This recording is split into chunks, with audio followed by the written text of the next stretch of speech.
All right, please introduce yourselves. I'm Ryan Glitch, president and founder of Lightning Fast Speed Dating, and this is Tracy. Hello. His right hand. Right hand? Okay, so let me ask you, how did you start this lightning fast speed dating thing?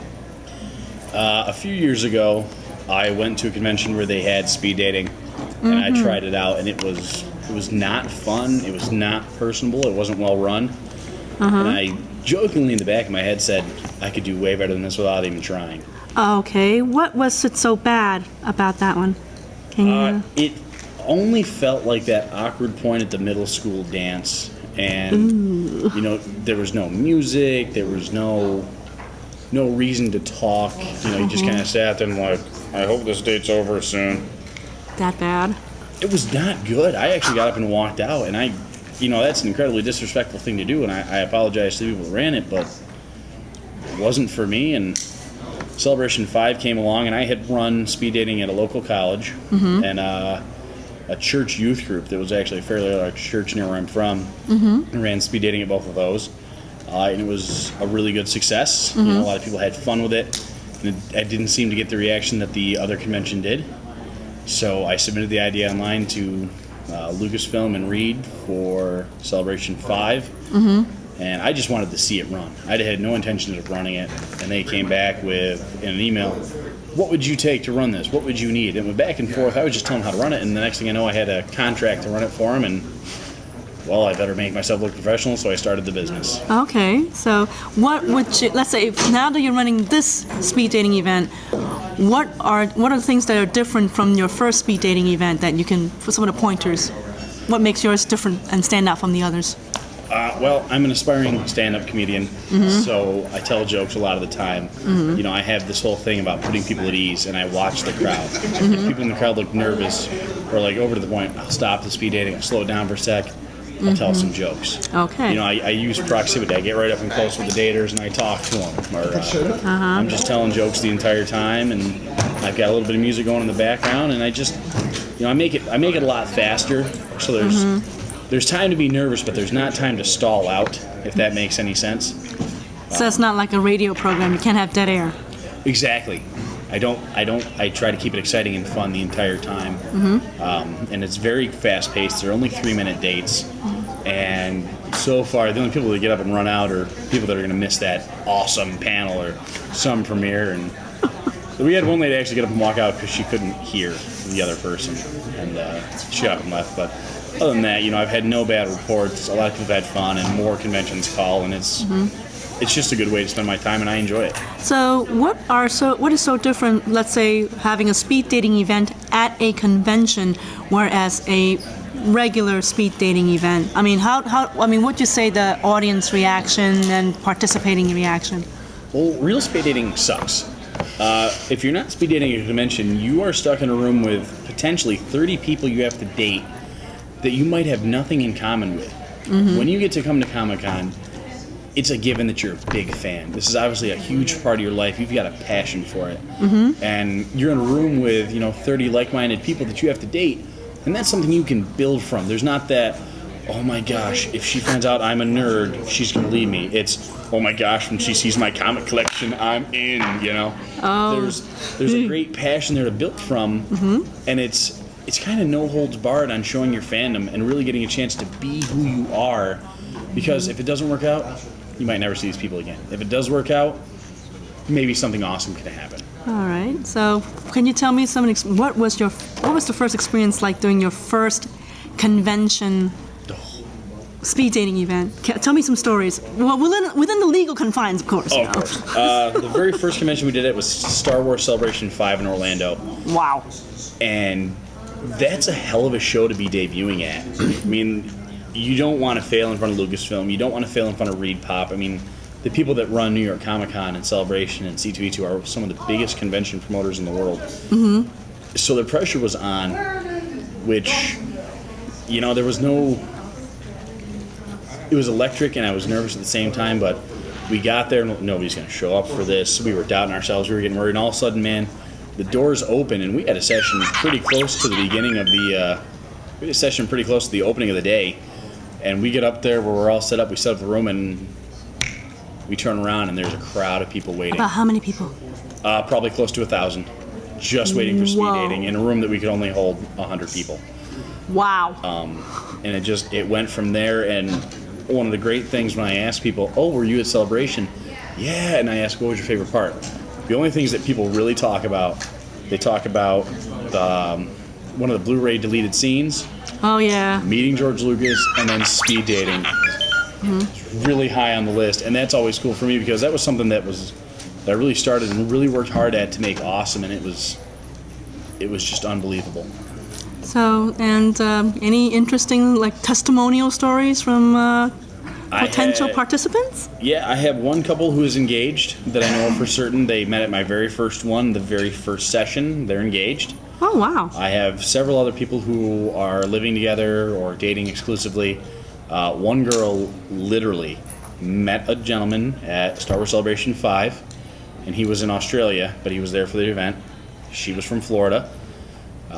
She up and moved to Australia a month later, and as far as I know, they're still together. Oh, that's good. And that's amazing. There's got to be a connection for that. I mean, that's the complete other side of the world.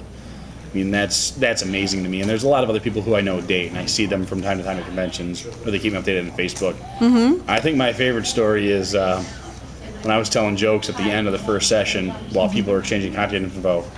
A couple girls came up to me and handed me their contact info, and one girl in particular found me afterwards and said, "I wanted to add you on Facebook, but I thought it'd be weird." And I was trying to figure out a way to tell her I was into her without looking unprofessional, so I gave her my business card and said, "If you have any questions or comments, call me." Then I feel everybody else watching me, so I hand them all out, but I made sure I handed her another card, so she got the Ah. It was a... That's the secret. yes, it was That's a whole the bunch of secret. misconnections throughout that convention with her, but it was fun. Yes, now it's your turn to be grilled. All right, so how did you get involved in all this? I was a speed dater at his first official con show at Celebration. I'm a huge Star Wars nut, so I had to be there. Okay. And after a ton of misconnections and hit or miss, I got through to him on Facebook, and we met up halfway because we were 4.5 hours apart. And 6 months of long-distance relationship, I decided to find a job and move up by him.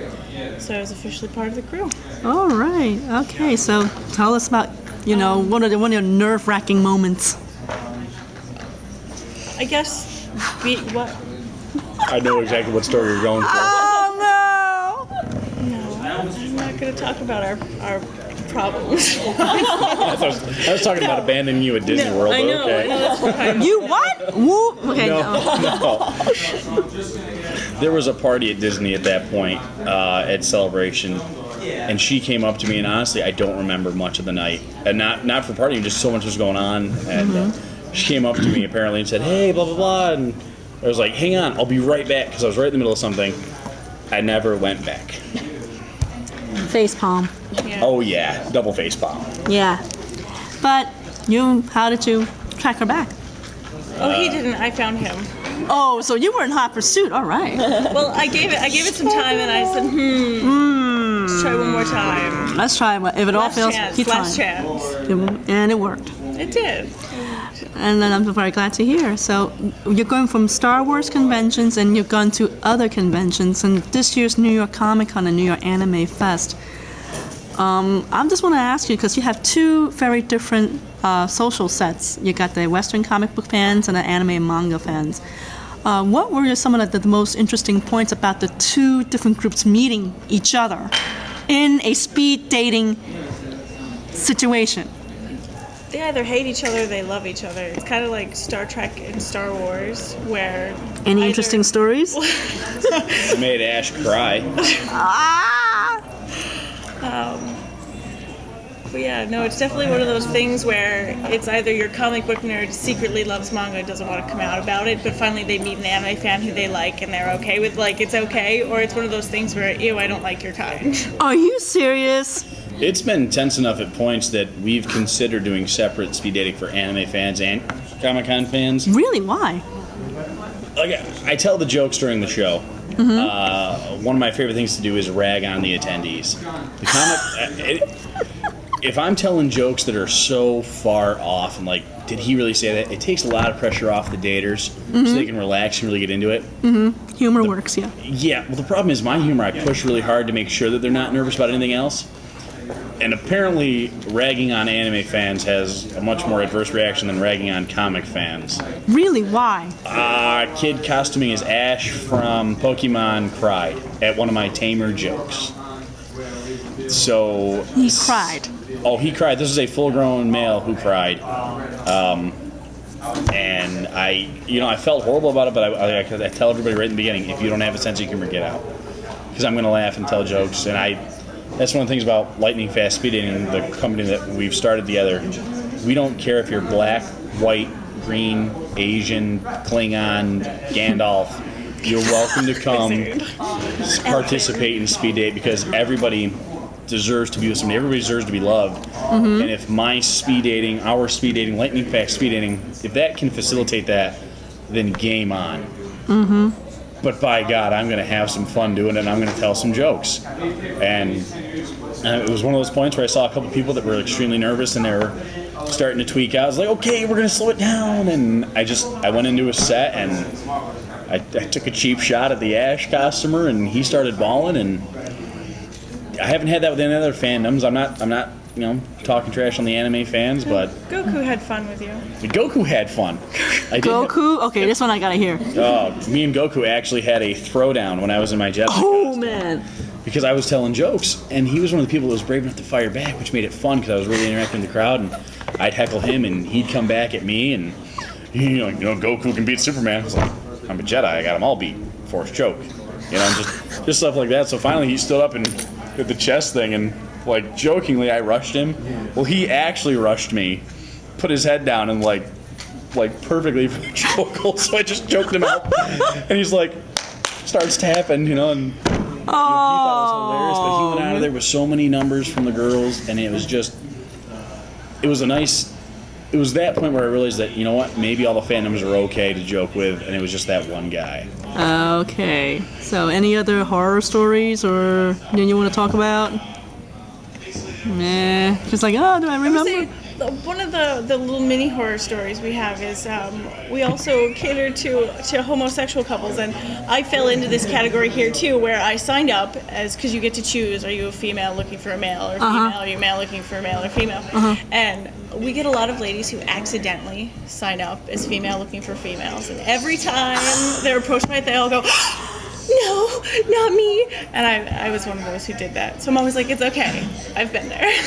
The only reason we do that, we ask what you're looking for. Like, if you're a guy looking for a guy, we want to know, because we set up the room differently. We'll have like a section set up, so that the gay men can speed date the other gay men that show up, or the gay women that show up can speed date the gay women. And it was perfect. She downplays the story, but at Celebration 5, I had the mic. If you have an asterisk next to your name on the list, please come see me. And she comes up, did I win something? I was like, no, but apparently you're looking for a girl. And she gets beat. No! And that's one of our favorite stories to tell. I mean, it happens I say we probably get 10 of those every convention. In Toronto, there was at least 3. And they were just like, no, I like boys. It's okay if you Sailor didn't. Man was scary. What happened? 6'4", well-built male dressed as Sailor Moon looking for other men was terrifying. Was it Sailor Bubba? I don't know.